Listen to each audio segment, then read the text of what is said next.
वैशाख मास महात्म्य अध्याय 18। जय श्री कृष्ण, राधे राधे।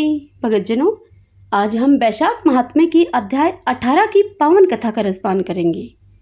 सर्वप्रथम भगवान का सुमरण करते हुए सब बोलिए, श्री कृष्ण गोविंदे हरे मुरारी, हे नाथ नारायण वासुदेव। सब बोलिए विष्णु भगवान की जय। ओम नमो भगवते वासुदेवाय, ओम माधवाय नमो नमः। भगतजनों, वैशाख मास में भगवान विष्णु के माधव स्वरूप की पूजा की जाती है। तो आइए अब कथा सुनते हैं। श्रुतदेव जी कहने लगे कि हे राजन, वैशाख मास की मेष संक्रांति में जो प्राणी प्रातः स्नान करके भगवान की पूजा करके भगवान की कथा को सुनता है, वह मनुष्य बैकुंठ को जाता है।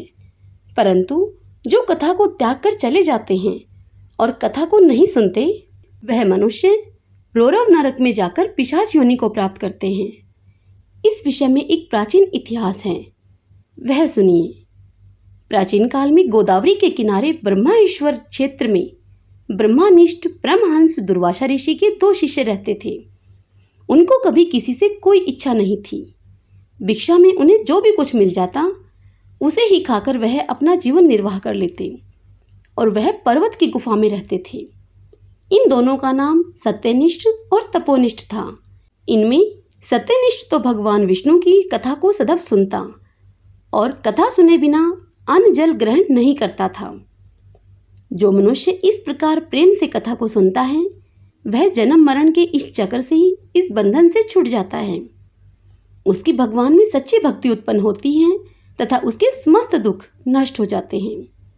इस प्रकार वह सत्यनिष्ठ उपनिषदों का यही निश्चय करके सदैव भगवान की भक्ति में तत्पर रहता और सदा उनकी कथा का श्रवण करता। किंतु दूसरा जो तपोनिष्ठ था, वह न तो स्वयं कथा को कहता और न ही कथा कही हुई को सुनता, अपितु होती हुई कथा को भी वह छोड़कर चला जाता कि कहीं उसके तप में कोई विघ्न न पड़ जाए। श्रोता और वक्ता के पास वह कभी नहीं जाता था। जब वह मृत्यु को प्राप्त हुआ, तब वह पापात्मा शमी के वृक्ष पर रहने लगा। वह छिन्नकरण नामक बलवान पिशाच बना।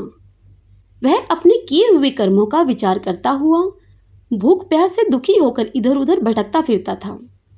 दैव योग से वहां सत्यनिष्ठ भ्रमण करता हुआ उस पैठन ऋषिपुरी में आया।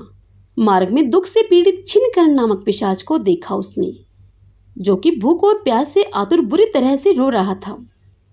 उसे देखकर सत्यनिष्ठ कहने लगा कि तुम कौन हो और तुम्हारी यह दशा भला कैसे हुई। तब वह बोला कि हे प्रभु, मैं दुर्वासा मुनि का शिष्य तपोनिष्ठ नामक यति हूँ। तप के लोभ के कारण मैं सर्वदा भगवान की मनोहर कथाओं को त्यागता रहा। इस घोर कर्म से मेरी यह मृत्यु हुई और छिन्नकरण नाम का पिशाच होकर मैं इस वन में भटकता फिरता हूँ। अब रास्ते में तुम्हें जाता हुआ देखकर ऐसा प्रतीत होता है कि मेरे भाग्य फिर गए हैं। आज हरि मुझ पर प्रसन्न हैं, जो कि मुझे आपके दर्शन हुए। इस प्रकार वह रोकर और त्राहि त्राहि कहकर सत्यनिष्ठ के चरणों में गिर पड़ा। तब सत्यनिष्ठ को उस पर बड़ी ही दया आई और फिर सत्यनिष्ठ ने अपने दोनों हाथों से उसे ऊपर उठाया। तत्पश्चात सत्यनिष्ठ ने वैशाख मास के महात्म्य की क्षण भर सुनने का फल उसको दे दिया, जिससे उसके सब पाप नष्ट हो गए।